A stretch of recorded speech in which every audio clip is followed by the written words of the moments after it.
சுவாமி,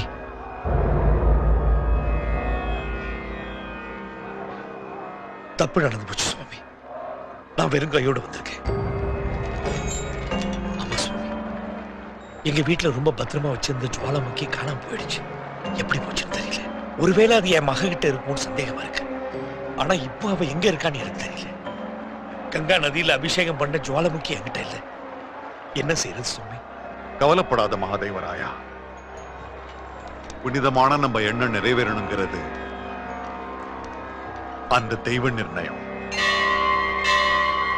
அதனால நடக்க வேண்டிய சமயத்துல அமிர்த யோகத்துல ஜுவாலாமுகிக்கு கங்காபிஷேகம் நடந்துருச்சு. என்ன சுவாமி சொல்றீங்க? அபிஷேகம் நல்லபடியா நடந்துருச்சு. அது மட்டும் இல்ல, ரக்ஷகனும் வந்துட்டான் என் அந்தராத்மா சொல்லுது. எல்லா ஜெகன்மாதாவோட கடாட்சம். சுவாமி, ஜானகி வருமா அந்த ருத்ர சூலத்தை கொடுக்க மாட்டேன்ட்டான். என் ஆஸ்தி பூரா கொடுக்கறேன்னு சொல்லியும் தரல. போலீஸ் போலீஸ் தான் பாருங்க. Sir sir, I am inspector Raghavan. உங்க பொண்ணு ஐஸ்வர்யா இங்க வந்திருக்காங்க சார். நிஜமா? ஆமா சார். எங்க? எங்களை பார்த்த உடனே ஓட்டாங்க சார். சுவாமி, ஐஸ்வர்யா இங்கதான் வந்திருக்கலாம். அப்படின்னா நீங்க சொன்ன மாதிரியே ஜுவாலாமுகிக்கு அபிஷேகம் நடந்திருக்கு. ஜுவாலாமுகி ஐஸ்வர்யா கிட்ட தான் இருக்கணும்.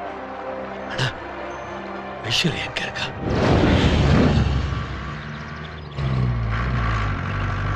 I love you.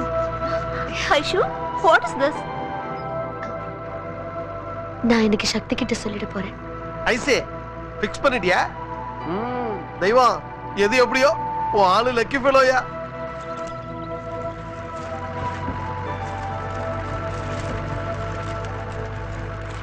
I love you.